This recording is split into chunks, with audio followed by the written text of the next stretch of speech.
Belum.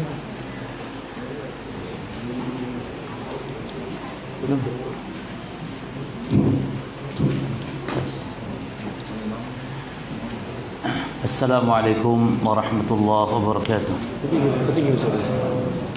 Ya, cukup.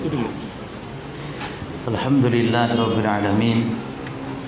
Wassallallahu wasallam wa baraka ala nabiyyina Muhammadin wa ala alihi wa ashabihi wat tabi'in wa man tabi'ahum bi ihsanin ila yaumiddin wa sallama tasliman katsira, amma ba'd. Para ikhwan dan akhwat kaum muslimin wal muslimat rahimani wa rahimakumullah. Halaman berapa sekarang? 29. Baik. Berkata muallif hafizahullah taala, al-aslur rabi', prinsip yang keempat di antara prinsip wujubu ta'ati wulati umuril muslimin ma lam ya'muru bimaksiatin. Wajib mentaati ulah, penguasa kaum muslimin, malam ya'muru, selama tidak memerintahkan mereka sang khalik. Baik. Beliau mengatakan wa min usuli ahli sunnati wal jamaah wujub ta'ati wulati umuril muslimin malam ya'mur bimaksiatin. Di antara prinsip ahli sunnah wal jamaah, yakni akidah ahli sunnah wal jamaah, adalah wajib mentaati para penguasa, ulatul umur atau ulatul umur, maknanya yakni yang memegang perkara, ya, yang mengatur perkara, mengatur urusan kaum muslimin, selamat mereka tidak memerintahkan maksiat. Fa idza amaru bimaksiatin fala tajuju ta'atuhum fiha. Maka apabila mereka memerintahkan maksiat, pemimpin, penguasa, pemerintah tersebut, fala tajuju ta'atuhum fiha, maka tidak boleh mentaatinya. Bahkan kalau memerintahkan dengan paksa dan menyebabkan mudarat pada jiwa seseorang misalnya, maka saat itu pula boleh mentaatinya dengan alasan terpaksa, ya. Namun kalau mampu maka tidak boleh mentaati perintah-perintah para pemimpin yang berisikan tentang maksiat. Misalnya pemimpin kita menganjurkan atau memerintahkan untuk patungan buat beli sapi nanti disembelih untuk Nyi Roro Kidul misalnya. Nah, patungan seperti ini haram. Patungan seperti itu haram.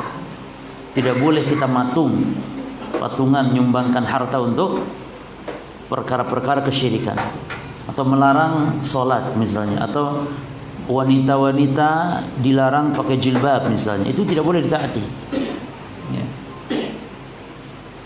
Wa tabqa ta'atuhum bil ma'rufi fi ghairiha, dan tetap mentaati mereka dalam hal yang baik pada selain kemaksiatan. Baik di sini maksudnya juga secara adat baik, tidak masalah jemaah. Jadi mentaati pemimpin bukan baik menurut agama saja, hatta menurut adat itu sebuah kebaikan, bukan maksiat. Perkara yang mubah misalnya, seperti misalnya rambu-rambu lalu lintas, ya, lampu merah, lampu kuning, lampu hijau, itu bagian dari ketaatan kepada pemimpin dan berpahala kalau kita mentaatinya. Padahal itu kan perkara mubah saja, ya.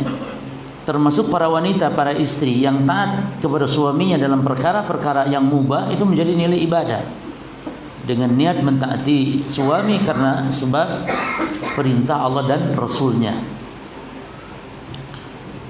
Kemudian amalan biqaulihi ta'ala, sebagai bentuk pengamalan dari firman Allah Ta'ala, ya ayyuhalladzina amanu atii'ullaha wa atii'ur rasul wa ulil amri minkum. Wahai orang-orang yang beriman, taatilah Allah dan taatilah Rasul dan ulil amri. Ini surah An-Nisa ayat 95 ini para jamaah sekalian. Ini termasuk di antara ayat yang sangat mendasar tentang pendalilan kewajiban taat kepada pemimpin. Ulil amri diartikan di sini yakni penguasa dan juga ulama. Ya. Syekh Abdurrahman bin Nasir As-Sa'di mengatakan wa amara bi ta'ati ulil amri wa hum, dan Allah dalam ayat ini memerintahkan untuk taat kepada ulul amri, yang mereka itu siapa? Al-wulatu 'alan nas, yang mengatur urusan manusia, maknanya pemimpin, ya. Minal umara, dari kalangan para pemimpin, wal hukam, dan penguasa, wal muftin, dan juga ulama yang memberi fatwa. Nah, maka dua di sini jemaah, ulama ditaati urusan akhirat manusia baik, pemimpin penguasa ditaati urusan dunianya baik. Ya. Jadi dua ini nggak bisa dipisahkan antara ulama dan umara. Oleh karena itu di dalam Islam demikian agungnya masalah kepemimpinan ini jemaah. Oleh karena itu Allah memerintahkan untuk mentaati mereka. Ada beberapa poin yang mungkin perlu kita catat. Di antara kedudukan agung para pemimpin dalam Islam, pertama, Allah perintahkan manusia untuk taat kepada penguasa. Ini kan suatu kedudukan yang sangat luar biasa. Dalilnya di surah An-Nisa ini, ya. Bahkan di dalam banyak hadis-hadis juga demikian, nanti akan kita bahas insyaallah. Jadi tentang sikap ahli sunnah terhadap penguasa. Nabi mengatakan as-sam'u wa ta'ah, karena kami wajib untuk mendengar dan taat alal mar'il muslim, atas setiap muslim, fima ahabba wa kariha malam yu'mar bimaksiatin, baik dalam keadaan suka ataupun tidak suka. Taati. Pemimpin itu bikin enaknya, mungkin bikin jengkel pemimpin ini, taati saja kata Rasulullah sallallahu alaihi wasallam. Urusan perbuatan mereka biar mereka tanggung jawab nanti di hadapan Allah, kita hanya tunaikan kewajiban kita. Jadi jangan seperti akidahnya orang-orang Khawarij. Orang Khawarij itu mau mentaati pemimpin kalau pemimpinnya orang yang menjalankan syariat, orang yang bertakwa, orang yang soleh. Lah kalau mentaati pemimpin itu orangnya harus soleh, pemimpinnya harus baik, adil, naluri manusia pasti semuanya taat jemaah. Justru dalam bahasan-bahasan buku-buku akidah, mentaati pemimpin itu walaupun pemimpin itu zalim, karena sebagai bentuk ujian bagi kita. Taat tidak kepada pemimpin yang zalim, apalagi sampai mengkafirkan pemimpin yang berbuat maksiat misalnya, ya. Yang kedua, Allah memuliakan penguasa, dan bagi siapa yang memuliakan penguasa tersebut, ya. Disebutkan man akrama sultan, siapa yang memuliakan pemimpin di dunia, akramahullah yaumil qiyamah, Allah akan muliakan dia. Jadi yang memuliakan pemimpin dimuliakan oleh Allah. Sebaliknya, wa man ahana sultanallah, siapa yang menghinakan para pemimpin di dunia, Allah hinakan dia, ahanallah yaumil qiyamah, Allah hinakan dia di akhirat. Coba. Maka kita nih tidak mau kita sekarang menghina presiden kita, pejabat-pejabat kita, para pemimpin-pemimpin kita, tidak mau menghinakan, bukan tidak berani, ya, bukan tidak berani, bukan pula karena kita menjilat penguasa, bukan, tapi khawatir dengan hadis-hadis seperti ini, ya.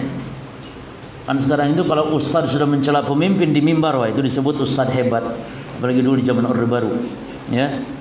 Ustaz, kiai kalau sudah bisa mencela pemimpin penguasa, mengkritik, bahkan seniman-seniman pun dulu disebut seniman apa namanya, yang lagu-lagunya mengkritik penguasa itu disebut seniman yang pro rakyat, hebat dan semisalnya. Itu benar bertentangan dengan syariat jemaah. Bukan tanda keberanian. Berani itu mendatangi, bukan koar-koar di mimbar. Itu baru berani datangi. Dan itu maksud dari hadis kalimatul haq inda sultana jair, menyampaikan kebenaran di hadapan penguasa zalim, itu disebut afdalul jihad, jihad yang paling afdal. Maksud hadis itu apa jemaah? Bukan di mimbar, bukan di majalah, di medsos, bukan. Tapi datangi, sampaikan kebenaran di hadapan pemimpin, itu afdalul jihad. Jadi salah paham terhadap hadis itu, ya. Karena nanti akan kita bahas yang namanya mencela penguasa, mengumbar aib penguasa di mimbar-mimbar, di majelis-majelis, di pengajian-pengajian, ya, itu merupakan bentuk yang menghantarkan seorang kepada berpemahaman Khawarij, yang menghantarkan kepada pemahaman Khawarij, dan itu disebut oleh Nabi sallallahu alaihi wasallam, Khawarij adalah merupakan firqah pertama yang menyimpang dalam Islam, yang jauh dari agama. Kata Nabi, yamrukuna minad din kama yamrukus sahmu minar ramiyah. Mereka melesat jauh dari agama seperti melesatnya anak panah dari busurnya. Itu kelompok Khawarij. Dan mereka sangat ahli ibadah, jemaah. Khawarij itu cirinya, memang dari sejak zaman dulu mereka cirinya sama seperti kita sekarang. Cirinya, Dzul Huwaisirah yang datang kepada Rasulullah yang mengatakan, "I'dil ya Muhammad." Berlaku adil engkau wahai Muhammad. Ya, kalau antum baca di kitab Sahih Bukhari, ciri Dzul Huwaisirah itu apa? Celananya cingkrang, batuknya belang, tanda dia rajin sujud, cekung, kurus karena rajin puasa. Ahli ibadah orang-orang Khawarij ini. Malam mereka tahajud, siang mereka berpuasa. Namun kata Nabi apa? Keluar melesat dari agama seperti melesatnya anak panah dari busurnya. Ahli ibadah. Ya. Tapi bukan berarti setiap ahli ibadah Khawarij, cuma lah.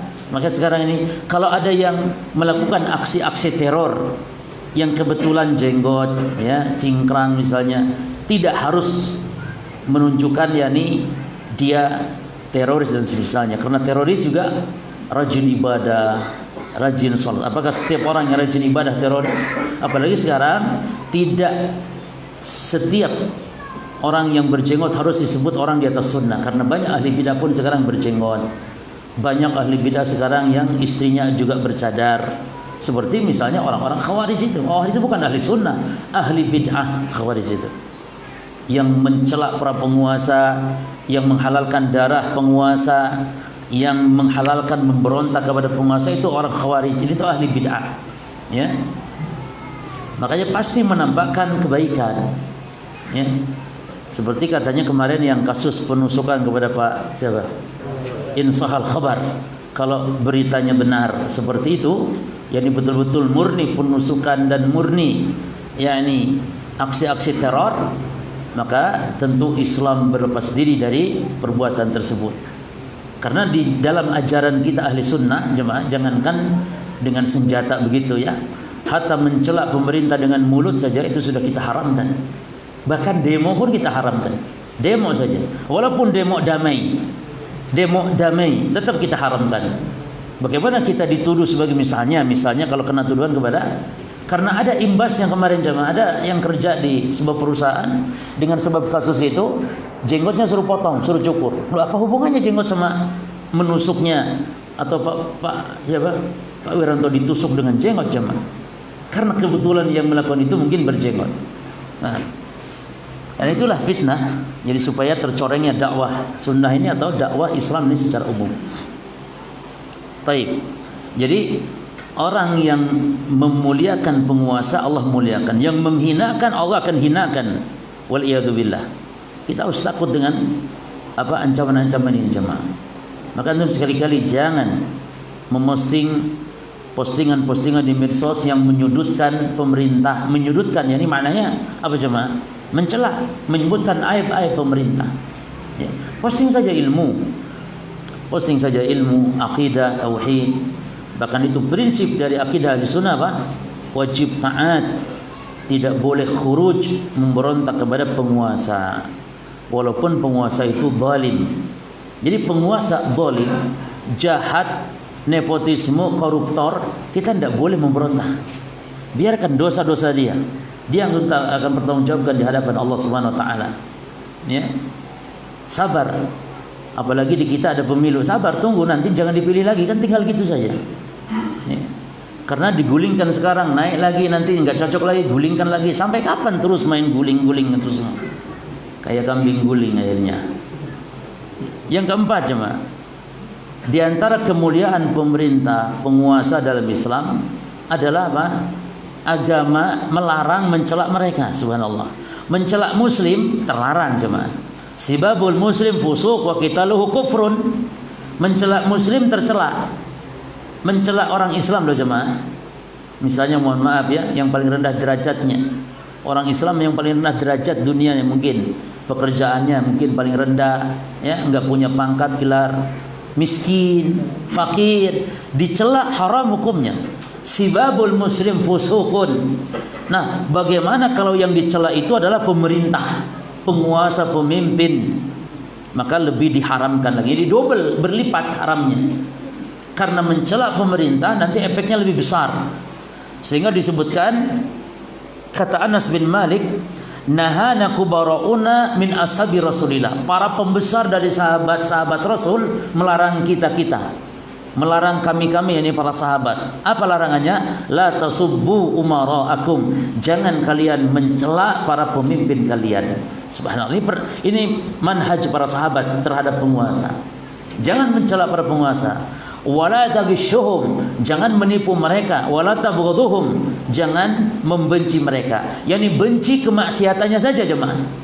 Jangan sampai membenci kepada orangnya. Sampai-sampai menghina orangnya. Ya. Dicelaknya, bahkan dicelak fisiknya, naudzubillah. Dibuatnya gambar meme, tahu ya, gambar karikatur kadang, naudzubillah. Wattaqullaha wasbiru, kata para sahabat, bertakwalah kepada Allah, takutlah kepada Allah terhadap celaan kepada pemerintah, wasbiru, dan bersabar terhadap kedzaliman mereka. Fa innal amra qarib, karena sungguhnya kalau kita bersabar tuh pertolongan Allah dekat, jemaah. Allah beri pimpinan pemimpin yang baik, namun sayang kitanya tidak sabar, sehingga kita memberontak. Akhirnya terjadi pertumpahan darah, kerusuhan, dan semakin buruk pemimpin yang akan diangkat kelak. Karena kata Syekhul Islam Ibn Taimiyah rahimahullah, kalau penguasa sudah digulingkan, wallahi ya kawan, kalau penguasa sudah digulingkan paksa, maka nanti yang naik lebih buruk daripada yang digulingkan. Sekarang apa lebih baik dari Pak Harto dulu? Wallah, tidak lebih baik dari Pak Harto. Bagaimana keamanan negeri, bagaimana kenyamanan kita, bagaimana ekonomi, bagaimana keamanan harta agama, tidak lebih baik. Ini benar kata Syekhul Islam Ibn Taimiyah rahimahullah. Nah, sekarang mau lagi terjadi, ya. Maka fitnah seperti itu kita tidak boleh masuk, kita harus menjauh, ya. Kalau zaman Pak Harto kan korupsi, paling siapa keluarganya tertentu jelas korupsi. Kalau sekarang kan sama meja-mejanya dikorupsi, jemaah. Kalau dulu mungkin sama puluh saja, karena sama meja-mejanya dikorupsi katanya. Lebih parah daripada kejadian dulu pemimpin yang digulingkan oleh rakyatnya. Yang kelima, akhwan fillah jazakumullah, di antara kemuliaan penguasa, apa yang kelima, menunjukkan keagungan penguasa dalam Islam, kedudukan yang demikian agung dalam Islam adalah dengan adanya penguasa, kehidupan masyarakat teratur, walaupun dolim penguasanya, lumayan daripada tidak ada penguasa. Kehidupan akan seperti apa coba? Di hutan rimba, belantara, yang kalah, yang kuat mengalahkan yang lemah, tanpa ada hukum, tanpa ada tegaknya hukum. Namun kalau ada penguasa walaupun dolim, ini lumayan, ya. Makanya dipimpin penguasa dolim 60 tahun masih lebih baik, kata para ulama, daripada hidup satu hari tanpa penguasa. Dipimpin pemimpin dolim 60 tahun lebih baik daripada hidup sehari tanpa penguasa, karena tidak teratur kehidupan tanpa penguasa. Antum jual beli tanah, penguasa nggak ada, siapa yang mengesahkan jual beli? Sertifikat siapa yang mensahkan? Kalau tidak ada penguasa, tidak ada pemimpin. Makanya disebutkan dalam surah Al-Baqarah 251, walaula daf'ullahi, perhatikan di sini ayatnya, seandainya Allah tidak mencegah, ya, mencegah annas, mencegah yakni kerusakan manusia, ba'dhum bi ba'din, terhadap sebagian mereka atas sebagian yang lain. Kalau Allah tidak mencegah keganasan, kerusakan manusia satu sama lain, saling makan, saling tikam, la fasadatil ard, niscaya bumi akan rusak, kata Allah. Kalau Allah tidak mencegah, jadi manusia itu sama lain saling makan, saling terkam, saling bunuh. Walakinnallaha dzu fadlin 'alal 'alamin, namun Allah memiliki karunia yang Allah curahkan atas semesta alam ini. Nah, pertanyaannya sekarang, apa maksud kalau Allah tidak mencegah keganasan, kebuasan manusia atas satu sama lainnya, dengan cara apa? yakni dengan cara adanya pemimpin. Jadi pemimpin itu mencegah kebuasan manusia. Manusia minimal ada hukum, walaupun hukumnya mungkin kacrut sedikit, ya jemaah, tapi ada hukum minimal Ada polisi, ada tentara, minimal itu. Coba kalau tidak ada jemaah, rampok di mana-mana, begal di mana-mana, manusia pokoknya yang kuat dia menang, yang lemah dia kalah. Maka laula daf'ullah, kalau Allah tidak mencegah ini dengan adanya penguasa. Disebutkan di dalam tafsirnya, maksud yakni laula daf'ullah maknanya yakni apa ya kawan? Laula anna Allah taala aqama sultan fil ardh. Ini seandainya Allah tidak menegakkan para pemimpin-pemimpin di muka bumi, yadfa'ul qawi 'anil dha'if, yang mencegah orang yang kuat untuk menerkam orang yang lemah. Maka dengan adanya pemimpin terstabil kehidupan, ya. Nah, berikutnya yang ke-6. Penguasa menjadikan tegaknya urusan din dan urusan dunia, ya.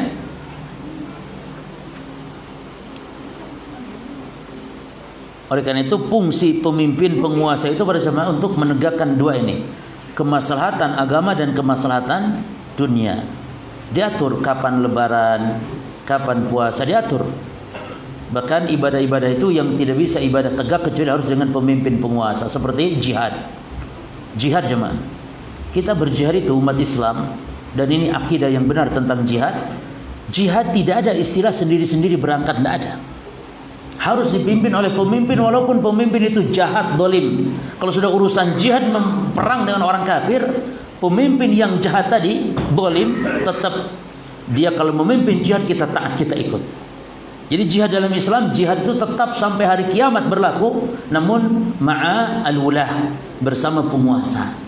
Maka kalau ada orang sekarang ngajak kepada antum, mari kita jihad, tegakkan syariat Allah, tegakkan agama Allah, mari kita serang orang-orang kufar. Siapa pimpinannya? Mungkin mengatakan Abu Bakar al-Baghdadi. La. Abu Bakar al-Baghdadi, siapa Abu Bakar al-Baghdadi? Harus yang punya sultan, yang punya wilayah, yang punya bendera, yang punya kekuatan, kekuasaan, yang punya militer. Itu yang kita jihad bersama mereka. Kalau tidak ada jihad. Tidak ada kewajiban, ya, kecuali jihad dalam rangka jihadu ad-dafa', jihad mempertahankan diri, membela diri kalau diserang. Maka tidak perlu adanya pemimpin. Mungkin sebuah negeri diserang jemaah, maka masing-masing yakni melawan, ya. Seperti saudara kita misalnya yang ada di mana diserang oleh orang-orang kafir, ya wajib dia melawan, ya, sesuai dengan kemampuannya. Nah, maka jihad itu hukum asal fardu kifayah dan bisa berubah menjadi fardu ain dalam beberapa kondisi, seperti ketika sudah dikepung musuh menjadi fardu ain, enggak boleh lari. Yang kedua, ketika sudah di medan perang tidak boleh lari. Kalau sudah berhadapan dengan musuh tuh, jihad menjadi fardu ain, tidak lagi fardu kifayah. Jangan beralasan, jihad kan fardu kifayah, lalu dah saya pulang saja. Terus yang perang, sudah teman-teman perang silakan. Gak boleh. Kalau sudah kita di medan perang, harus kita imma kita pulang selamat atau mati di medan perang. Dua pilihannya, hidup mulia atau mati syahid. Gak boleh yakni pulang kecuali diperintah oleh amir, oleh pemimpin, oleh yakni panglima perang, baru boleh pulang ke rumah. Nah, baru boleh, ya. Kalau tidak, kabur itu termasuk dosa besar. Az-zahfu mina yakni al-harf, ya. Jadi kabur dari peperangan. Kemudian yang ke berapa? 7. Di antara kemuliaan penguasa itu bahwa mereka yang paling banyak pahala kalau orangnya baik, orangnya adil. Maka dalam hadis antum tahu, orang yang mendapat naungan pada saat tidak naungan kecil naungan Allah, siapa pertama kali disebut oleh hadis? Imamun adil, ya, pemimpin yang adil. Kenapa pemimpin, pemerintah, penguasa, raja, presiden pahalanya paling banyak jika berlaku adil? Karena yang mendapat kemaslahatan bukan 1-2 orang, rakyat yang jumlahnya jutaan. Tergantung, mungkin Indonesia berapa? 250 ya, sampai 250 jemaah. Masya Allah. Berarti kemaslahatan orang semua dapat, maka pahala yang mengalir kepada satu orang presiden tadi. Maka Masya Allah ya, presiden ini yang paling banyak pahala. Sehingga kata Imam Al-Izz bin Abu Salam Al-Hanafi mengatakan, wa 'alal jumlah fal 'adil minal a'immah wal ulah wal hukam a'zamu ajran. Maka intinya yang adil dari para pemimpin, penguasa, para pemerintah itu a'zamu ajran, yang paling besar pahalanya min jamil anam dibanding manusia-manusia lainnya. Kenapa? Dan ini biijma'il ahli Islam, sepakat umat Islam. Kenapa? Li'annahum yakumuna bijalbi kulli salihin kamil. Karena dia telah melakukan apa? Mendatangkan kebaikan-kebaikan yang sempurna bagi rakyat. Wa dari kulli fasidin syamil, dan juga mencegah kemudaratan bagi orang banyak. Kalau mendatangkan kebaikan, membangun jalan, infrastruktur lah ya, membangun fasilitas ibadah, fasilitas ilmu, masya Allah. Jadi setiap orang yang belajar, setiap orang yang ibadah mengalir pahalanya. Orang bahkan bisa jadi loh jemaah, pemerintah yang korupsi, mungkin dia membangun jalan, jamaah membangun jalan, dia korupsi, aspal yang harus tebalnya 7 cm menjadi tinggal 3 cm, yang 4 cm ditilap, kan lumayan, per meter itu bisa jutaan. Kalau dari 1 kilo, 2 kilo, berkilo-kilometer, ratusan kilo, atau tol dari mana ke mana, itu kan lumayan, sudah ratusan juta atau miliaran, lumayan masuk kantong. Tapi kalau ada orang cepat rusak jalan tersebut, lalu ada orang yang jatuh motornya patah tulangnya, itu dosanya ngalir kepada yang korupsi tadi. Ada ibu hamil melahirkan kejerut naik sepeda motor karena jalannya jelek, kejerut, hamil langsung melahirkan, mati. Itu bertanggung jawab nanti di akhirat. Jadi pemerintah itu subhanallah pahala banyak kalau dia betul-betul bersikap adil kepada rakyat. Namun juga dosanya luar biasa, naudzubillah. Bisa menanggung dosa berapa? Seluruh rakyat ketika dia berbuat khianat kepada rakyatnya. Nah, kemudian kita lanjutkan sedikit apa yang dikatakan oleh Syekh di sini. Nanti kita bahas tentang sikap ahli sunnah terhadap penguasa. Wa yarawna atayib wa qaulin nabi, dan juga sebagai bentuk pengamalan terhadap qaulin nabi. Apa qaulin nabi? Sabda Nabi sallallahu alaihi wasallam, usikum bitaqwallah. Apa artinya kawan? Usikum, aku wasiatkan kalian bittaqwallah, agar bertakwa kepada Allah. Ini wasiat Nabi. Lalu wasam'i wat ta'ah, dan aku wasiat, ini wasiat jemaah, wasiat Rasul. Makanya kita sabar, taati pemimpin walaupun bikin enak, taati saja wes. Karena ini wasiat Rasulullah. Dan disitulah ujiannya, kita mampu mentaati pemimpin yang hati kita ini padahal dongkol melihat kebijakan-kebijakannya, ya, bikin jengkel lihat kebijakannya. Dalam mensikapi, ya, mungkin seperti zalim kepada rakyat, menahan hak rakyat, merampas hak rakyat. Ya, bahkan sampai ada pemimpin penguasa mungkin yang menghalang-halangi ibadahnya rakyat, zalim. Namun selama dia muslim, taati. Dan ini wasiat Rasulullah, wasam'i wat ta'ah, dan aku wasiatkan kalian tetap mendengar dan taat. Wa in ta'ammur alaikum abdun, walaupun ta'ammura, walaupun yang memimpin kalian adalah seorang budak. Artinya budak itu kan tidak bisa jadi pemimpin. Bagaimana budak memimpin? Kecuali dengan cara yang curang, yang jahat, yang zalim. Maka kalau ada seorang naik menjadi pimpinan dengan cara curang, tetap taati kalau dia sudah berkuasa. Atau cara jahat, kudeta, tetap nanti kalau sudah dia berkuasa, taati. Karena hikmah kita mentaati pemimpin, perjamaah, hikmah kita mentaati pemimpin dalam rangka untuk apa? Kemaslahatan dan mencegah kemudaratan, itu saja sebenarnya. Ya. Namun dalam Islam kita bukan sekedar itu, ada karena ini perintah Allah. Makanya perhatikan ikhwan, mentaati pemimpin itu ada dua macam. Pertama, mentaati secara ta'abudi. Mentaati karena memang ini perintah Allah, bentuknya ibadah, seperti mentaati pemimpin yang muslim. Lalu yang kedua, mentaati sifatnya, yakni daf'ul mafsadah. Mentaati pemimpin dalam konteks atau dalam bentuk mencegah kemudaratan. Seperti kalau kita hidup di negara kafir, ada orang kafir yang memimpin, maka tetap taati.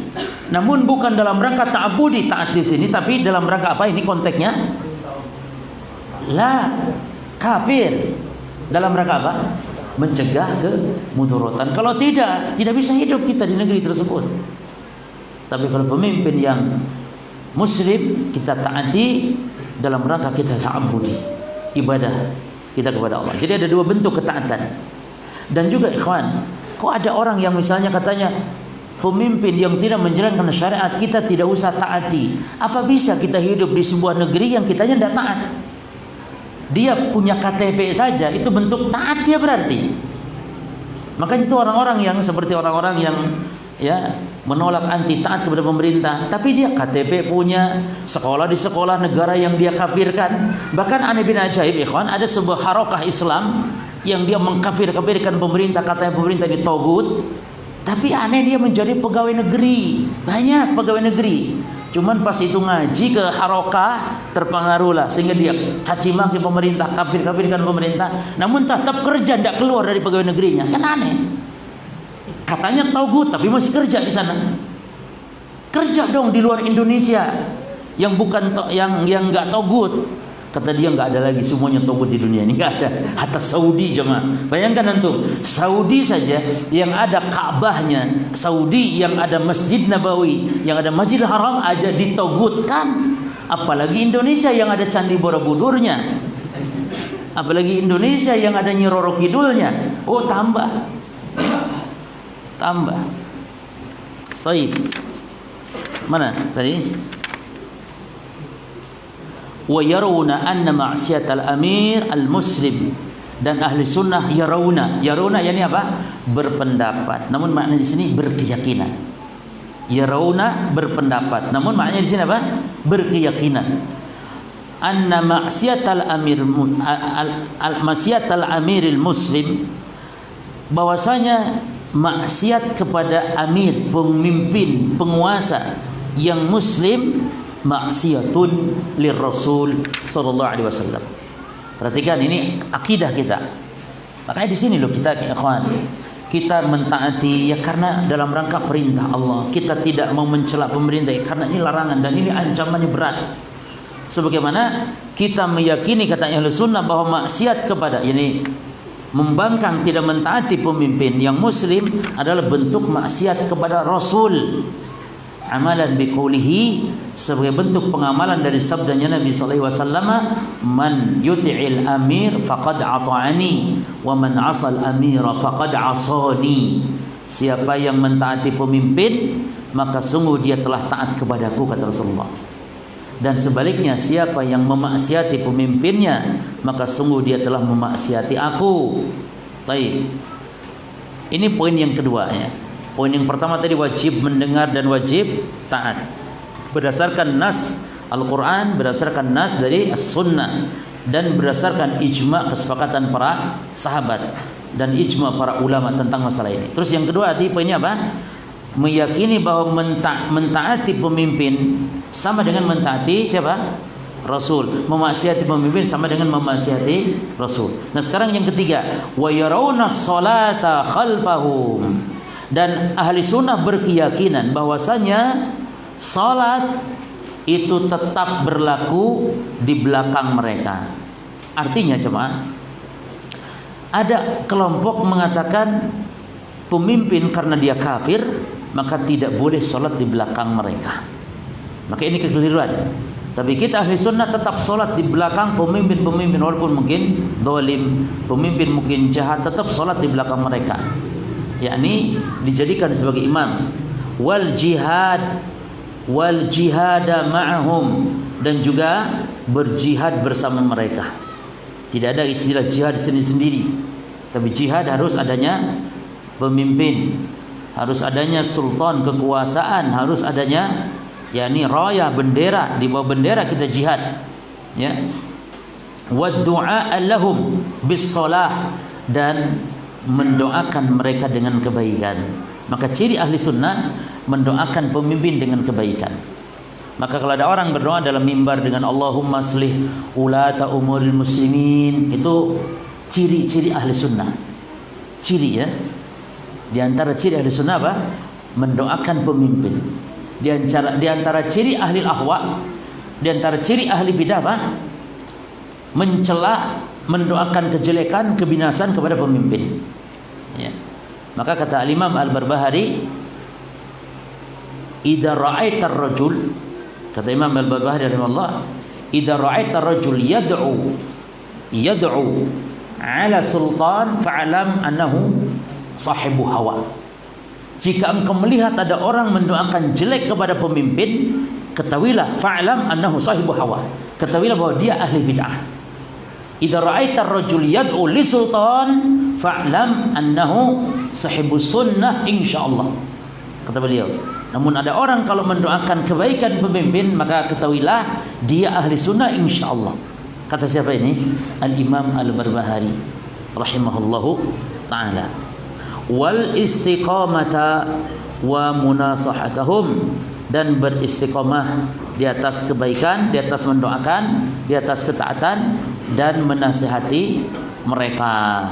Nah, ini diantara poin-poin secara singkat ya Syekh menjelaskan sikap ahli sunnah wal jamaah kepada pemimpin. Lalu kita tambahkan pembahasan ikhwan. Di antara sikap ahli sunnah terhadap penguasa yang pertama adalah mentaati dalam perkara kebaikan. Tadi sudah kita sebutkan dalilnya, dan ini termasuk bentuk bai'ah. Jadi membaiat pemimpin itu dengan apa caranya? Jadi kita berjanji dalam hati bahwa kita akan mentaatinya. Itu bai'ah. Maka di dalam diri antum sekarang, dalam jiwa-jiwa kita sekarang harus ada tertanam sikap kita membaiat pemimpin kita. Tidak perlu bersalaman begini, tidak, baiat itu. Tapi tanamkan dalam diri bahwa kita janji akan mentaati. Dalam hal apa tentu tadinya? Dalam hal yang ma'ruf. Dan dengan dasar Al-Quran tadi surah Nisa ayat 59. Ya. Nah,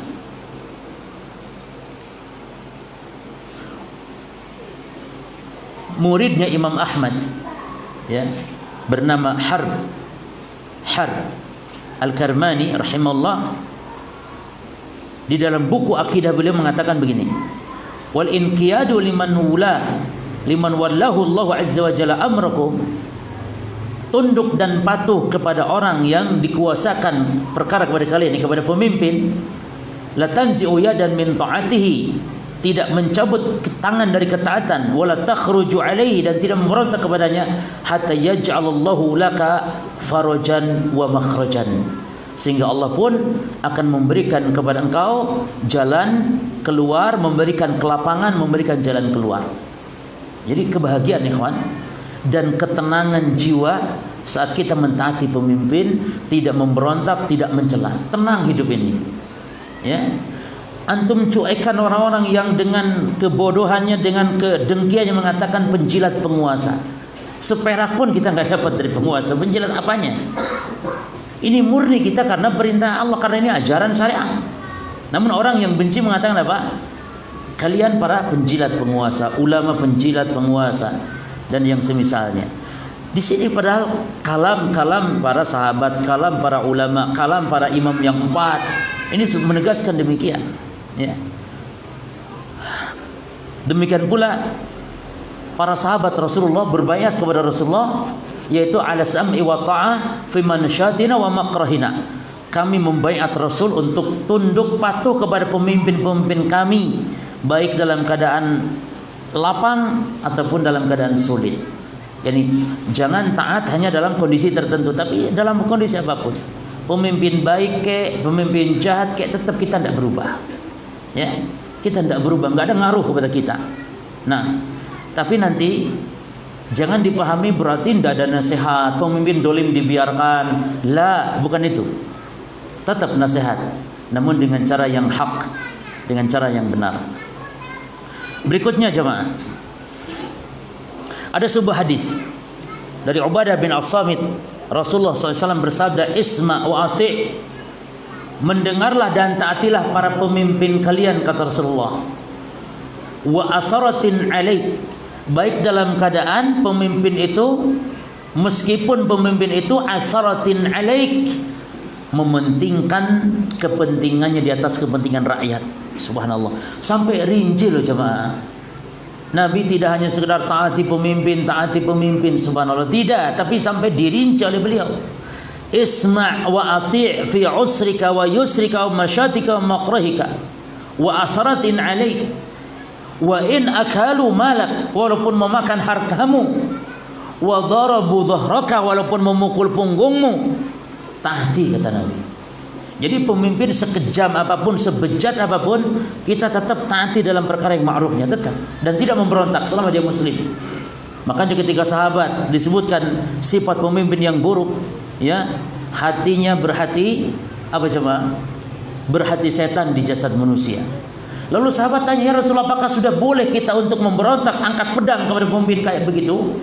Kata Nabi, la ma'aqamu fikumus shalah, tidak boleh selama pemimpin tersebut salat. Yani tandanya apa kalau salat? Tanda apa? Tanda orang apa kalau salat jemaah? Tanda orang Islam. Sehingga kata Nabi, al-ahdul ladzi bainana bainahumus shalah, faman tarakaha faqad kafar. Yang membedakan kita dengan orang kafir adalah salat. Maka siapa yang meninggalkan salat, dia telah kufur, kata Rasulullah. Maka hadis tadi itu juga menunjukkan salat adalah ciri keislaman seorang. Kalau tidak salat maknanya kafir. Bahkan dalam mazhab Hanafi, dalam mazhab Hambali, sekali saja tidak salat dia kafir. Namun kemarin telah kita bahas pada pembahasan yang lalu, dosa-dosa yang ditinggalkan hukumnya kufur itu ada dipersiskan tentang salat, dan sudah kita rinci. Coba kesimpulannya apa? Orang meninggalkan salat itu tidak lepas dari dua keadaan. Meninggalkan salat karena juhudan, yakni mengingkari kewajibannya. Yang kedua, takasulan wa tahawunan, yaitu karena malas, karena menganggap remeh, namun meyakini wajib salat. Maka yang tadi sepakat ulama kufur, meninggalkan salat, tarkus salat juhudan. Namun meninggalkan salat takasulan wa tahawunan, khilaf ulama kepada dua pendapat. Dan itu bukan bahasan kita. Coba. Yang kedua, sikap ahli sunnah adalah an-nasihah, memberi nasihat kepada pemimpin. Nah ini dia. Jadi kita taati bukan tanpa nasihat. Nasihat jemaah. Jadi ketundukan kepada penguasa yang zalim bukan berarti kita diam dari kedzaliman mereka, tapi nasihati. Nah caranya disebutkan dalam hadis, man arada an yansa lidhi sultan fala yubdi alaniyah. Siapa yang ingin menasihati pemimpin jangan terang-terangan, walakin ya'khudh biyadi fayakhlu bih, namun ambil tangannya, berdua dengannya. Fa in qabila min fadzalik, maka kalau diterima fadzaka, itulah, walhamdulillah. Kalau tidak, kata Nabi, wa illa kana qad adda alladhi alaik, kalau tidak berarti engkau sudah menunaikan. Nah, azan? Hah? Masuk iyalah. Azan dulu nanti kita lanjut.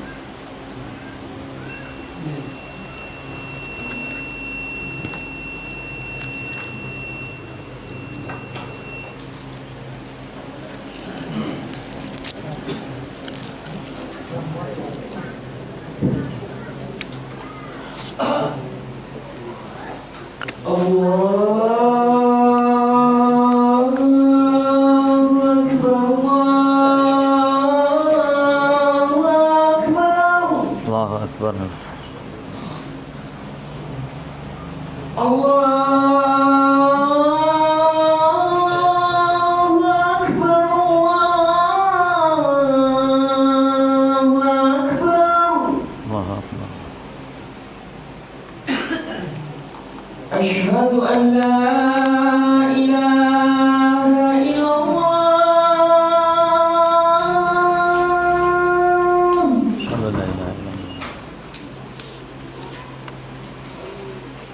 Asyhadu an la ilaha illallah.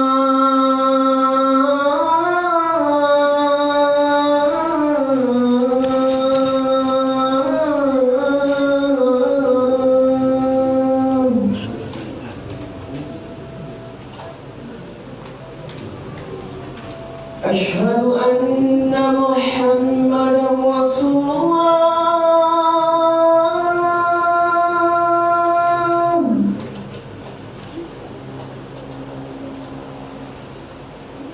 Asyhadu anna Muhammadan Rasulullah.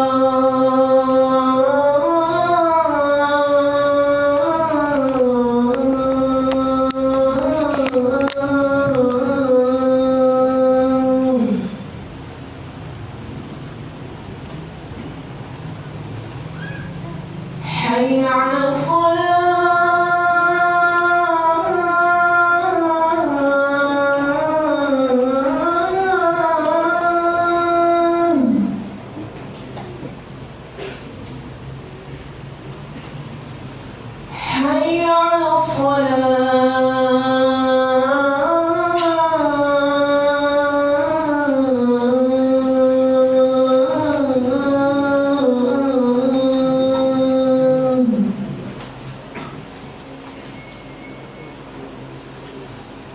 حي على الفلاح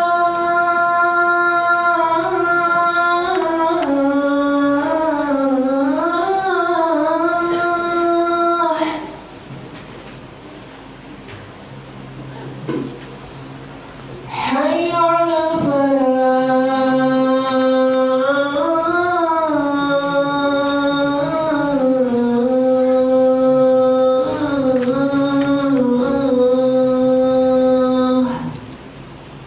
الفلاح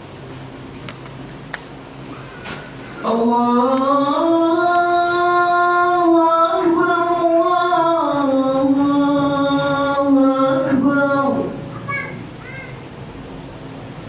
لا إله إلا الله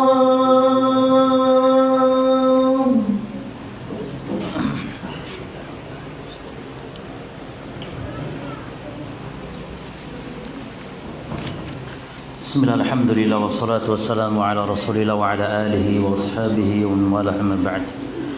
Ikhwani fid din wa akhwati fillah, azzakumullah. Menasihati pemimpin dengan cara terang-terangan ini bukan metode para salafus saleh.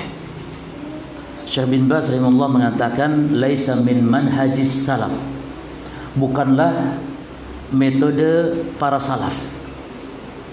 At-tashhir bi'uyubil wulah, berterang-terangan menyebutkan kejelekan-kejelekan pemimpin, wa dzikr dzalik 'alal manabir, dan menyebutnya hal itu di mimbar-mimbar, lianna dzalika yufdi ilal fawdha, karena hal itu hanya akan mengantarkan kerusuhan, hanya akan mengantarkan kekacauan, wa adami sam'i wa ta'ah fil ma'ruf, dan akan mengantarkan rakyat jadi taat kepada pemimpinnya dengan cara yang benar atau pada perkara yang ma'ruf. Rakyat jadi tidak mau taat sehingga rakyat bergejolak, ya, wa yufdi ilal khawdhi alladhi yadhurru la yanfa', sehingga masuk kepada perkara yang kepada pembicaraan yang tidak bermanfaat bahkan memudaratkan. Walakin at-tariqata al-mutabba'a 'inda salaf, adapun metode yang diikuti yang benar menurut para salaf adalah an-nasihatu fima bainahu baina sultan wal kitabat ilaih. Itu menasihati antara berdua atau menulis surat kepada penguasa. Awal ittisal bil ulama, atau bisa menelepon menghubungi ulama alladzina yattasiluna bihi, ulama yang punya apa? Ke pemimpin yang punya apa disebutnya? Yang punya akses, yattasiluna, yang punya akses kepada pemimpin, hatta yuwajjaha ilal khair, sehingga bisa mengarahkan pemimpin kepada kebaikan.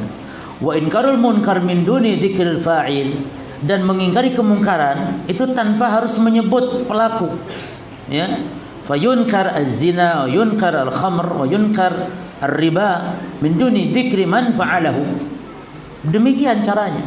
Tidak menyebutkan misalnya yang berbuat zina, yang minum khamr, yang makan riba, tidak disebutkan orangnya. Nah, yakfi inkarul ma'asi at-tahdhiru minha min ghairi dzikri anna fulan yaf'aluha. Cukup menyebutkan keburukan perbuatan seseorang tanpa menyebut harus si fulan pelakunya. La hakimun wala ghair hakim, tidak penguasa, tidak pula selain penguasa. Ini kan sekarang sudah berani langsung menyebut ya presiden, disebut namanya, dilecehkannya, dihinakannya, ya. Maka terjadilah, kata beliau, walamma waqa'atil fitnah fi ahdi Utsman, ketika terjadi fitnah di zaman Utsman, qala ba'dun nasi li Usamah, maka sebagian orang mengatakan kepada Usamah, yakni Usamah bin Zaid radhiyallahu anhu, ala tunkiru ala Utsman, kenapa engkau tidak mengingkari, menasihati Utsman? Apa kata Usamah bin Zaid? Kata Usamah bin Zaid, unkir alaihi inda nas, apakah saya menasihati Utsman harus di hadapan orang ramai? Lakin unkir alaihi baini wa bainahu wala afta'u baba syarrin 'ala nas. Aku sudah nasihati Utsman, namun secara sembunyi dan aku tidak membuka pintu keburukan. Ini metode para salaf demikian berjemaah. Jadi intinya di poin ini apa? Memberi nasihat. Baik. Imam Ibn Rajab satu perkataan penting tentang arti nasihat bagi pemimpin. Sebab disebut dalam hadis ad-dinu an-nasihah. Agama ini nasihat. Lalu ditanya untuk siapa ya Rasulullah? Lalu Nabi menyebutkan lillahi wali rasuli wali kitabi wali rasuli wali a'immatil muslimina wa ammatihim. Bagi Allah, bagi kitabnya, bagi rasulnya, bagi pemimpin dan rakyatnya. Nah, nasihat bagi pemimpin kata Imam Ibn Rajab. Perhatikan jemaah. Apa maksud nasihat li a'immatil muslimin dalam hadis? Beliau mengatakan, pertama, muawanatuhum 'alal haq. Menasihati pemimpin yakni membantu mereka di atas kebenaran. Ini pemimpin punya program-program baik, kebaikan, bantu. Itu nasihat yang pertama. Wa ta'atuhum fihi, yang kedua mentaati mereka. Itu bentuk nasihat kepada pemimpin, mentaati mereka. Berikut yang ketiga, wa tadhkiruhum bihi, mengingatkan mereka. Ini keliru Pak, ini salah Pak, ini yang benar, mengingatkan. Yang keempat, wa tanbihuhum fi rifqin wa lutfin, dan memberi peringatan dengan kelemah lembutan. Pemimpin Wong Musa saja Allah perintahkan untuk mendatangi Fir'aun dalam keadaan harusnya berbicara apa kata Allah? Wa qula lahu qawlan layyina. Jadi lemah lembut. Terus berikutnya wa mujanabatul wusubi alaihim, menjauhi sikap zalim kepada pemimpin. Pemimpin juga jemaah manusia yang bisa terkena kezaliman oleh rakyat. Jadi tidak harus pemimpin yang zalim, rakyat pun bisa zalim kepada pemimpin. Lalu terakhir, wadu'a'u lahum bitaufiq, dan mendoakan taufik kepada mereka. Kapan kita lakukan semua ini jemaah? Belum, kita belum menasihati pemimpin. Ya. 3 jemaah. Sikap Ahlussunnah kepada pemimpin adalah menghormati, memuliakan. Sebagaimana tadi disebutkan, orang yang memuliakan pemimpin Allah muliakan. Man akrama sultan Allah akramahu Allah fi dunya wal akhirah. Nah, ada nasihat dari Syekh Al-Utsaimin rahimahullah tentang memuliakan pemimpin. Kata beliau, fa Allah fi fahmi manhajis salafis salih fi ta'ammul ma'as sultan. Kata Syekh, takutlah kepada Allah di dalam pemahaman metode salafus saleh ketika bermuamalah, berinteraksi dengan para pemimpin. Bagaimana caranya? Wa alla yutakhadha min akhta'is sultan sabilan, tidak menjadikan, perhatikan orang-orang salafus saleh dulu tidak menjadikan akhta'is sultan, kesalahan para pemimpin itu sabilan sebagai jalan li isaratin nas, untuk membangkitkan kemarahan manusia. Hati-hati ikhwan. Kata Syekh Utsaimin rahimahullah, di antara metode salaf nih, kalau pemimpin berbuat salah, maka jangan menjadi jalan kita untuk membangkitkan emosi manusia, wa ila tanfiril qulub anhula, dan untuk memalingkan manusia, hati mereka benci kepada pemimpin. Ini kebiasaan. Pemimpin salah, pemimpin. Makanya ada sebuah jurnal yang dibagikan di masjid-masjid tiap hari Jumat dibagikan. Isinya celaan pemerintah semua. Jadi ada program-program pemerintah, semuanya dibabat habis. Tidak ada bahas tauhid, akidah, fikih, tafsir, hadis, tidak ada. Semuanya. Kalau tidak ngomongin Freeport, ngomongin sembarang, pokoknya pemimpin tercela terus. Dan mereka kerja jadi pegawai negeri. Naudzubillah. Sekarang sudah dibrandel, tapi masih ada kelompok itu. Taib fahada ainul mafsadah, maka ini adalah sejelas-jelas yakni hakikat kerusakan. Wahadul usus, dan ini salah satu sumber allati tahsulu bihal fitnah bainan nas, yang menjadi munculnya berbagai fitnah di tengah manusia. Jemaah sekalian, Utsman terbunuhnya gara-gara apa? Gara-gara mencela penguasa di hadapan manusia. Utsman dicela di hadapan manusia sehingga manusia menjadi benci. Kemudian terjadilah pemberontakan sampai akhirnya membunuh Utsman bin Affan radhiyallahu anhu. Ya. Baik, berikutnya ikhwan. At-ta'awun fi al-birri wa taqwa. Kerjasama dalam kebaikan dan takwa dengan para pemimpin. Dalilnya surah Al-Maidah ayat 2, wa ta'awanu 'alal birri wa at-taqwa. Yang kelima, ad-du'a lahum bil khair, mendoakan kebaikan pemimpin. Tadi perkataan siapa ikhwan? Al-Imam Al-Barbahari. Idza ra'aita ar-rajul yad'u 'ala sultan fa'lam anhu sahibu hawa. Jika kau lihat ada orang doa jelek bagi pemimpin, ketahuilah dia ashabul ahwa, dia ahli bid'ah. Namun idza ra'aita ar-rajul yad'u li sultan bis shalah, kalau kau lihat ada orang mendoakan kebaikan bagi pemimpin, maka fa'lam annahu sahibu sunnah insyaallah, maka dia ahli sunnah insyaallah. Baik. Perkataan yang masyhur siapa? Fudail bin Iyad. Kalau aku punya doa mustajab, aku akan doakan pemimpin, bukan aku dan keluargaku. Karena apa? Kalau aku yang baik, maka hanya aku, keluarga aku saja yang baik. Tapi kalau aku doakan pemimpin dan pemimpin baik, kebaikannya untuk semua manusia. Dia mengatakan, "Lau kanat li da'watun mustajabah." Seandainya aku punya doa mustajab, ma ja'altuha ila li sultan. Aku tidak akan doakan kecuali untuk kebaikan penguasa. Ini para salaf jemaah yang mengatakan demikian. Yang itu suri tauladan kita. Yang keenam, as-sabru ala zulmi as-sultan. Bersabar atas kezaliman penguasa. Yani penguasa zalim jangan dilawan ikhwan. Hadapi dengan sabar, karena penguasa zalim musibah bukan? Musibah bukan? Musibah. Lah musibah kok dilawan dengan kekerasan? Musibah dengan keluh kesah? Musibah dengan demo? Musibah itu lawan, hadapi dengan sabar. Idza asabat musibah, jika terkena musibah, qul inna lillahi wa inna ilaihi raji'un.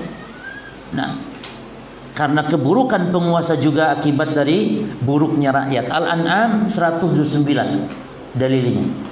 Wa kadzalika nuwali ba'dadh dhalimina ba'dhan bima kanu yaksibun. Demikianlah kami kuasakan, kata Allah, pemimpin yang zalim kepada rakyat yang zalim karena apa yang telah mereka lakukan. Nah, saya baca perkataan Ibnu Qayyim bagus dalam hal ini. Wa ta'ammal hikmatahu ta'ala fi an ja'ala mulukal ibad wa umarahum wa wulatahum min jinsi amalihim. Perhatikanlah, kata Ibnu Qayyim, renungkanlah, kata beliau, di antara hikmah Allah Ta'ala apa? Allah jadikan para pemimpin, para penguasa, para raja, para presiden, pemimpin-pemimpin mereka itu cerminan daripada amal perbuatan rakyatnya. Nah, bal ka'ana a'malahum dhaharat fi suwari wulatihim. Bahkan perbuatan rakyat itu seolah-olah plek persis betul dengan perbuatan para presidennya. Maka jemaah, sering saya katakan, Jokowi adalah kita. Jokowi adalah kita. Artinya apa? Kalau ingin tahu akidahnya orang Indonesia secara umum, ya lihat Jokowi. Kalau ingin kejujuran rakyat Indonesia secara umum, lihat Jokowi. Jokowi adalah cermin rakyat Indonesia. Karena muncul dari rakyat Jerman atau rakyat Australia. Jokowi muncul dari rakyat mana? Rakyat Indonesia. Ya kayak gitu berarti orang Indonesia. Enggak ada jauh. Lah kok bisa pemimpin ingin yang bijak, yang adil, yang menegakkan syariat, dia sendiri sholat subuh tidak pernah ke masjid. Dia sendiri sukanya kerja mencela. Bagaimana akan diberi pemimpin yang bijak oleh Allah Subhanahu wa taala? Dianya sendiri tukang korupsi, dia sendiri tukang nyogok, tukang suap. Maka akan muncul pemimpin yang seperti itu. Nah, Allah Maha Adil ya kawan. Sekawanan kera akan dipimpin oleh kera, sebagaimana sekawanan singa akan dipimpin oleh singa. Tidak mungkin singa memimpin kera, dan tidak mungkin kera akan memimpin singa. Semua sesuai dengan keadaannya. Baik. Kemudian yang keberapa? Ketujuh terakhir. Baik, jadi poin 6 tadi sabarnya. Dengan kesabaran Allah berikan kemenangan. Maka ada perkataan Imam Ibnu Battal tentang hadis Nabi. Ini penting saya sampaikan di sini sebelum kita masuk ke poin ketujuh. Ada hadis Nabi disebutkan, man ra'a min amiri syai'an yakrahu. Siapa yang melihat pemimpinnya, presidennya, rajanya, dia tidak suka, benci karena zalim, jahat, yang dia tidak suka pokoknya, enek. Maka kata Nabi, falyasbir, sabar. Kata Nabi, fa innahu man faraqal jamaah, karena siapa saja yang memisahkan dari jamaah, yakni memberontak penguasa, tidak mau mentaati satu jengkal saja, mata lalu mati, illa mata mitatan jahiliyah, kecuali mati seperti bangkai jahiliyah. Nah, kata Imam Ibnu Al-Hajar membawakan perkataan Ibnu Battal, mengatakan fil hadis tadi itu, apabila kalian melihat pemimpin yang kalian tidak sukai, sabarlah, karena jangan sekali kalian memberontak, sabar saja, biarkan, jangan kalian berontak, sabar, karena memberontaknya mati kalian, jahiliyah, bangkai jahiliyah, kata Nabi. Nah, kata Imam Ibnu Battal, disebutkan apa? Fil hadis tadi itu hujjatun fi tarkil khuruj ala sultan walau jaro, yakni haramnya, tidak bolehnya memberontak kepada pemimpin walaupun pemimpin itu jara, walaupun pemimpin itu jahat, keji, bengis, kasar. Wa qad ajma al fuqaha ala wujubi taati sultan, sementara para ulama telah sepakat atas wajibnya mentaati pemimpin. Wa mutaghallib, walaupun pemimpin itu mengambil kepemimpinan dengan cara apa? Kudeta. Jadi pemimpin walaupun mengkudeta dapat pimpinan tersebut, tetap saja taati, dan ini ijma. Tidak ada, makanya ada orang yang mungkin tidak paham kenapa salafiyun kadang-kadang katanya mereka tidak mau menyoblos, tapi giliran sudah jadi tetap mentaatinya. Padahal katanya akan hasil sistem demokrasi yang menurut mereka katanya, ya, itu sistem kekufuran. Nah, kita katakan demikian. Mau cara apapun pemimpin naik, mau cara hak ataupun cara yang batil, kalau sudah punya kuasa, tetap kita mentaatinya. Ya. Nah, kata Syekhul Islam apa? Karena minal ilmi wal adl al-ma'mur bihi as-sabr ala zulmil a'immah. Di antara ilmu dan keadilan yang diperintahkan oleh agama apa jemaah? Sabar terhadap kedoliman, kejahatan pemimpin. Subhanallah. Enak loh ya, pemimpin punya rakyat salafin kayak ini, enak. Sabar. Enak. Makanya rakyatnya yang rusuh-rusuh itu yang bikin mereka pun bingung. Tapi kadang tuduhannya justru kepada kita-kita ini. Ya. Buktinya kemarin teroris katanya itu apa? Wahabi. Atau Wahabi itu yang enggak tahlilan mungkin. Karena di antara definisi Wahabi, apa itu Wahabi? Wahabi adalah yang tidak tahlilan. Oh, ya benar, bisa jadi. Karena Khawarij juga tidak tahlilan. Muhammadiyah tidak tahlilan. Banyak tahlilan MNU tok. Semua ormas di Indonesia enggak ada yang tahlilan. MNU tok. Ya, makanya selain NU Wahabi. Oh, berarti benar, teroris juga Wahabi. Benar kalau itu definisi Wahabi. Kalau definisi Wahabi apa? Yang tidak tahlilan. Nah, kemudian kata beliau, wajurihim, ya, kedoliman dan kejahatan mereka, kama huwa min usuli ahli sunnati wal jamaah, sebagaimana dia yakni sabar dalam menerima kedoliman pemimpin, ini usul prinsip pokok ahli sunnah wal jamaah. Ketujuh, tidak memberontak, sudah tadi dalilnya. Kemudian kedelapan, al-ibadah ma'hum, menunaikan ibadah bersama mereka. Maka ahli sunnah, lebaran kapan, puasa kapan, oh tenang guys, punya prinsip. Masih keliru pemerintah, wis karap-karapnya pemerintah, yang penting prinsipnya ikut pemerintah. Wis prinsip itu cuma, dan itu pokok akidah. Maka enggak ada kata pemerintah lebaran besok manut nggih samina wa ta'na. Lebaran Rabu ya wis rebo, enggak ikut ormas manapun. Karena prinsipnya ibadah bersama mereka, jihad bersama mereka, salat Id, puasa, ya, haji juga jemaah bersama para pemerintah. Taib. Yang terakhir apa jemaah? Mendoakan apa? Kebaikan kepada mereka. Wallahu a'lam bishawab. Ini yang bisa kita sampaikan. Ada pertanyaan tadi masuk satu. Apa katanya Ustadz Afwan, apa hukum seorang suami mencarikan istrinya yang sedang hamil? Jawabannya boleh. Yang tidak boleh itu jemaah ketika istri sedang haid atau bersih dari haid namun disetubuhi. Yani tidak boleh cerai kalau malamnya habis bersetubuh. Kalau mau cerai bagaimana? Tunggu istri haid, setelah bersih dari haid baru jangan disetubuhi, baru ceraikan. Ustadz kesuwen berarti nggak jadi, keburu marahnya hilang. Ya memang sengaja supaya nggak jadi cerainya, sengaja dalam Islam. Makanya kalau sudah menceraikan istri misalnya, tidak boleh pisah, tidak boleh istri dipulangkan, tidak boleh, karena dia status masih istrinya selama masa iddahnya belum habis. Kapan iddahnya habis? 3 kali bersih, 3 kali haid lalu bersih. Sekitar berapa? 3 bulan. Berarti selama 3 bulan ngapain? Ya biasa suami istri. Terus kalau jima, ya kalau jima berarti rujuk namanya. Boleh ndak jima namun nggak mau rujuk? Ya ndak boleh. Misalnya, dek, tak jima ya dek, tapi ndak rujuk yo. Loh, kok enak?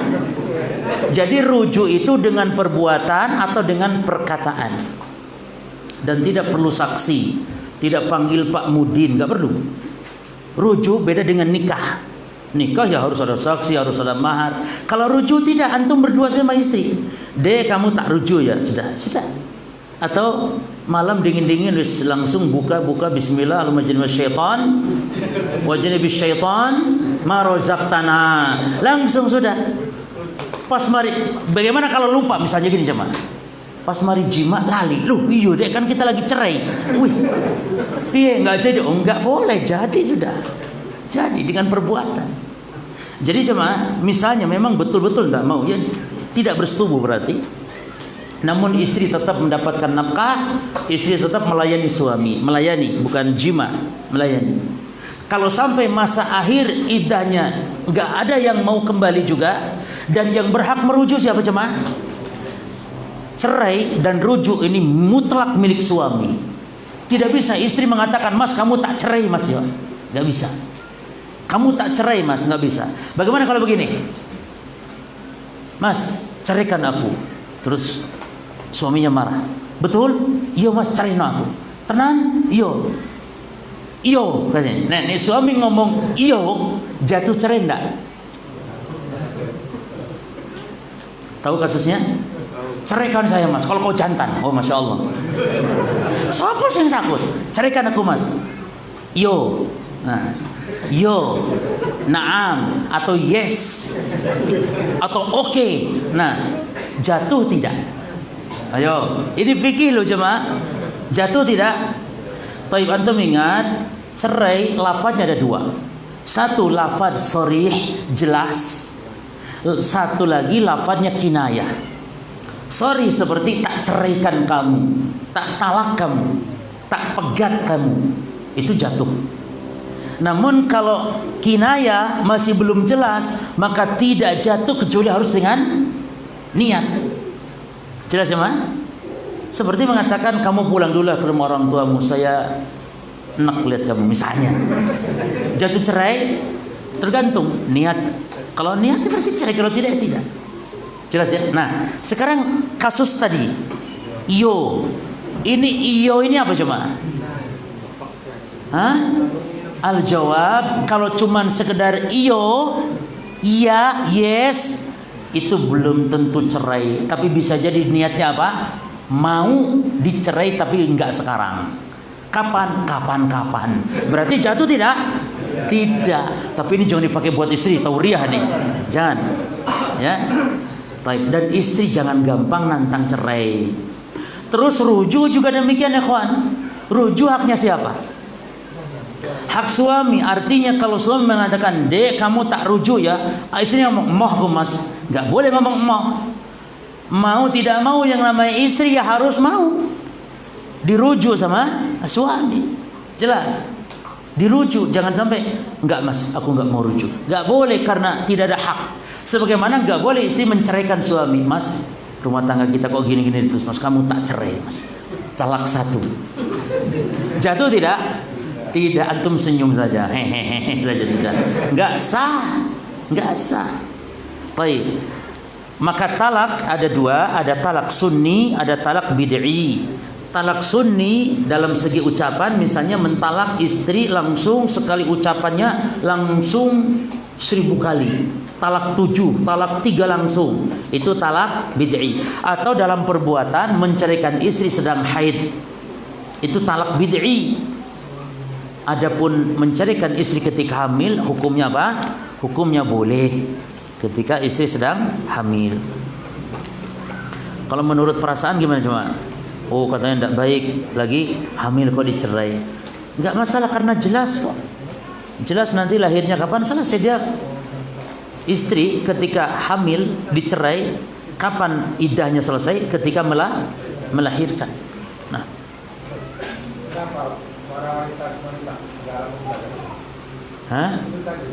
Taib. Boleh minta cerai, tapi kalau ada alasan, suami yakni mungkin tidak menunaikan hak, baik hak Allah, hak Rasul, atau hak istri, atau hak istri dalam rumah tangga. Nah kemudian kenapa tidak meminta cerai? Karena cerai ada hak di kepala keluarga. Namun boleh minta cerai, namanya khulu. Khulu, gugat cerai, bukan minta cerai ya, bukan menceraikan, tapi gugat cerai. Nanti yang memutuskan bukan istri, yang memutuskan adalah pengadilan agama. Khulu namanya.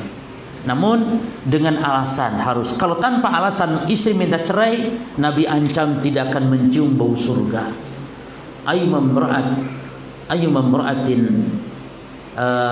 talabat talaq min zawjiha haramallahu alaihi raihatal jannah.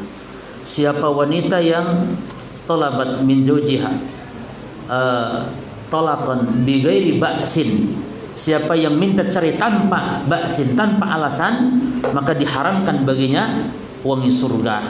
Ini tanpa alasan ya. Tapi kalau ada alasan maka boleh, dan itu gugat cerai namanya. Apa hukum seorang taib? Apa yang maksud dengan bayi tergadaikan selama belum diakekahi? Taib. Perkataan Imam Ahmad yang dimaksud sabda Nabi, kullu gulam murtahinun biaqiqatihi hatta yudbahu anhu yawmas sabi'ihi, atau kullu gulamin murtahinun biaqiqatihi hatta yudbahu an fi yawm sabi'i atau yawmas sabi'ihi. Setiap anak tergadai dengan akikahnya sehingga disembelihkan di hari ke-7-nya. Apa maksud tergadai? Imam Ahmad mengatakan tergadai yakni tanggungan, tidak bisa memberi syafaat jika bayi meninggal pada saat belum balik. Jadi bayi yang meninggal waktu balik, belum balik ya, ini masih bayi belum balik, meninggal dunia, itu akan memberi syafaat kepada orang tuanya. Namun dengan syarat jika diakikahi. Kalau tidak berarti tetap tergadai sehingga diakikahi. Maka supaya memberi syafaat bayi di akhirat kelak, maka diakikahi. Namun ini kaul, ini bukan sabda Nabi, ini kaul saja dari Imam Ahmad rahimahullahu taala. Ini penjelasan para ulama. Wallahu alam bisawab. Apa di luar tema? Ana pernah mendengar jika kita memberi utang sama dengan bersedekah sebanyak dari nilai yang kita berikan untuk utang. Apakah benar? Bukan begitu maknanya. Orang yang memberi utang kemudian memberi tangguhkan, dan setiap memberi tangguh ini nilainya sedekah. Jadi seolah-olah bukan mengutangi lagi tapi terus bersedekah. Makanya ikhwan, kalau utang tetapkan waktunya. Ketika tidak mampu membayar di waktu tempo tersebut, minta izin untuk minta lagi waktu. Nah ketika memberi kelapangan waktu tersebut, itu sedekah. Minta 2 kali, 3 kali, 4 kali sedekah. Itu yang baik demikian. Adapun orang utang lama setahun nggak ada omongan, wala salam, wala kalam. Beda dengan datang waktu utang, air darah keluar, air mata darah. Tapi giliran bayar, la salam, wala kalam, ditelepon, ngumpet ke rumahnya nggak ada. Nggak benar. Harusnya telepon, akhi afwan ana belum bisa bayar nih, jatuh tempo ini. Mintalah waktu berapa? Sepekan. Sepekan ternyata qadarullah nggak bisa. Minta lagi, sepekan lagi. Kita terus kasih tempo. Dan itu nilainya apa? Sedekah. 5 kali tempo, 5 kali sedekah. Nah.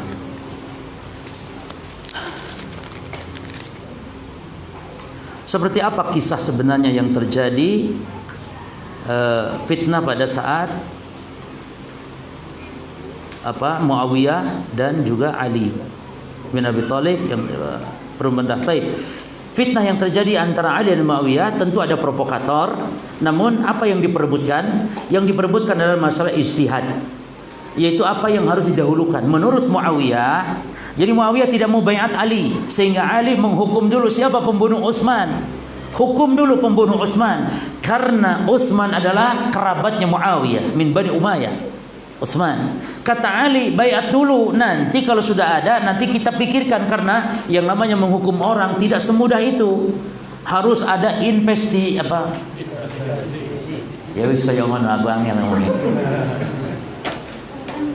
Jadi tidak semudah itu jemaah. Akhirnya tidak berujung kepada islah, akhirnya terjadi peperangan. Ya.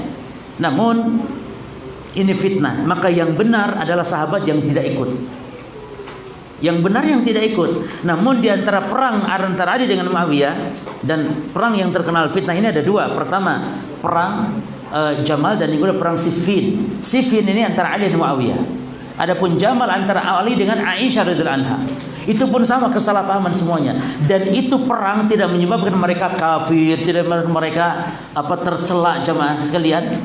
Karena mereka perang dalam rangka ijtihad saja, sehingga wajar masuk provokator. Jamaah bayangkan, provokator ketika masuk membuat suatu provokasi, itu sampai sahabat yang demikian mulia bisa terpengaruh. Penyusup bisa mempengaruhi sahabat, orang-orang mulia. Bagaimana kalau penyusup masuk kepada orang-orang seperti kita jemaah? Tentu lebih mudah lagi terprovokasi manusia seperti kita yang lemah iman, yang dangkal ilmu. Sahabat saja terprovokasi, terjadi perang. Namun mereka perang karena ijtihad, bukan karena hawa nafsu, bukan karena rebutan jabatan, tidak. Tapi ijtihad. Muawiyah merasa harus haknya didahulukan. Ini Utsman ini kerabatnya. Jadi menagih darah seolah-olah. Maka terjadilah, dan mereka tidak berpecah belah. Mereka tetap akidahnya satu. Akidah mereka tetap akidah al-sunnah. Tidak menyebabkan mereka berpecah belah dengan sebab peperangan tersebut. Namun di antara yang lebih benar, kata Nabi, aqrabu ila shawab adalah Ali. Ali yang lebih benar dalam masalah ini. Namun bukan satu-satunya yang benar, Ali pun salah tetap. Namun dibanding Muawiyah, dua-duanya ini aqrabu ila shawab Ali. Mana dalilnya? Dalilnya Ammar bin Yasir. Ketika di zaman Rasul masih hidup, Ammar bin Yasir disebutkan oleh Nabi, Ammar akan meninggal kena bunuh atau di golongan fi'ah al-baghiyah. Ammar bin Yasir akan dibunuh oleh kelompok yang baghiyah, kelompok yang membangkang. Nah, ternyata ketika perang Ali dan Muawiyah, Ammar di posisi siapa? Di posisi Ali bin Abi Thalib. Berarti kelompok Muawiyah itu yang disebutkan oleh Nabi yang telah membunuh Ammar bin Yasir. Ini mukjizat jemaah sekalian. Namun yang paling benar ya yang tidak ikut. Ada sahabat misalnya Abu Dzar malah kawin dengan gadis desa. Orang pada perang dia malah kawin dengan perawan. Enak. Kita pun demikian. Kalau terjadi perang-perang saudara, kita tidak ikut. Kita kawin cari orang di desa. Ya, jemaah, tidak ikut perang.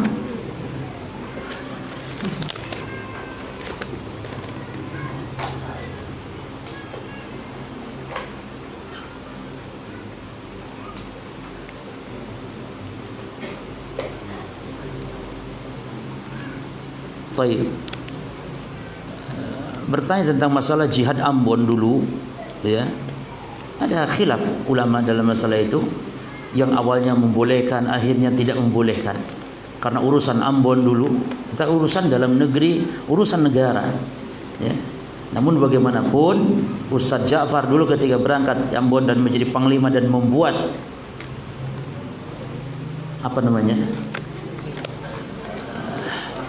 laskar jihad, maka itu semoga kalau kesalahannya Allah mengampuni, kalau itu menjadi pahala, semoga menjadi pahala beliau.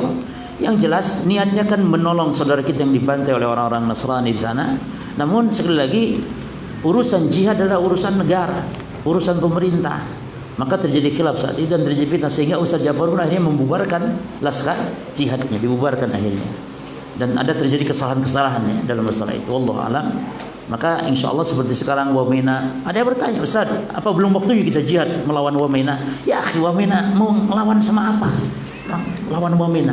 Belum, itu masih di atas negara, dan negara masih insya Allah bisa kondusif. Itu musibah. Semoga yang terbunuh dari kalangan muslimin semoga mati syahid, karena mati dibakar, mati dianiaya, mempertahankan nyawa, jiwa, raga, harta benda, syuhada mereka insya Allah. Adapun yang kafir yang memerangi, semoga Allah membinasakan atau semoga Allah menghukum mereka, dan semoga pemerintah segera bisa menyelesaikan. Belum waktu kita jihad sekarang ke Wamena tersebut, dan juga mungkin ada konflik-konflik di negara di wilayah lain, maka kita jangan terburu-buru. Allah a'lam bishawab. Subhanakallahumma bihamdika asyhadu an la ilaha illa anta astaghfiruka wa atubu ilaik. Assalamualaikum warahmatullahi wabarakatuh.